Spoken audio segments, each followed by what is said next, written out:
Can you talk about it? The cancer, I mean. I know some people don't like to. Julia shook her head as much as she dared, unwilling to risk jiggling anything that might make the doctors miss and result in a third areola. I don't mind. I've been told talking about it is therapeutic. Is there something you'd like to know? The strange vantage point gave her a clear view of the woman's neck muscles, and Julia watched them tighten. Talking about cancer wasn't a mission she would have chosen, nor was it one she totally accepted. But the subject was frightening to women, so guilt gnawed at her if she didn't answer questions when they asked. Did you have chemo? There it was, the nearly imperceptible cringe on the last word. Julia had learned to watch for it. Fear of chemo was greater than fear of cancer for many. No, I'm one of the fortunate ones. The badge of guilt she wore pricked her. She'd gotten off easy when others suffered so much. We caught it early, so no chemo or radiation, and no hair loss. I only lost my breasts. She never added, and my husband, though she always thought it, and ignored the tendril of pain that accompanied the silent admission. Well, the reconstruction looks fantastic. The nurse gave a tug on the cloth shower cap working its way down past Julia's eyebrows. How do they feel? Julia stifled the shrug that would have moved her arms. Honestly, like two aliens have taken up residence in my chest. Her companion grinned. I have no sensation on the outside, no feeling because of the nerves they cut. Today's procedure could have been done without the numbing shots, I think. The buzzing stopped, and Julia noted pressure like she was being wiped down. A stronger medicinal scent invaded the area between her and the sheet.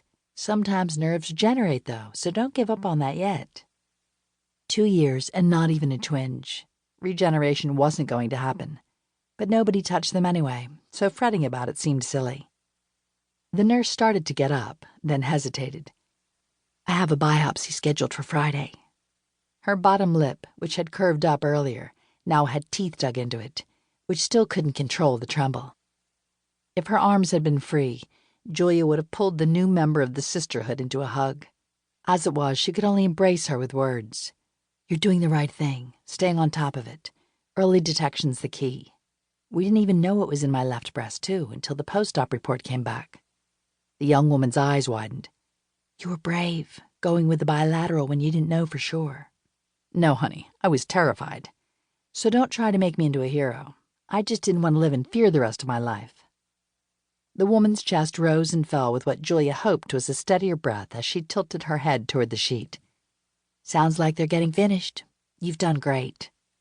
She patted Julia's cheek before sliding off the stool and scurrying away to take care of some post-op business. Finished. Fabulous word, that. Julia's fingers curled into triumphant fists. She couldn't clap her hands, but she hadn't promised not to move her feet. Gleefully, she smacked her big toes together in applause. As the doctors completed their work, she turned up the volume on the Fond Memories playlist in her mind. Listening to the music had become so habitual, she no longer needed a device, simply switched it on and off at will. She pressed the rewind button until she was once again in the back seat of her parents' powder blue convertible, racing down the highway on a summer night. A hot wind slapped her cheeks while a gazillion stars danced in her view, and her voice blended with her mom's and dad's, and the crew cuts on the cassette player in a rousing rendition of Shaboom.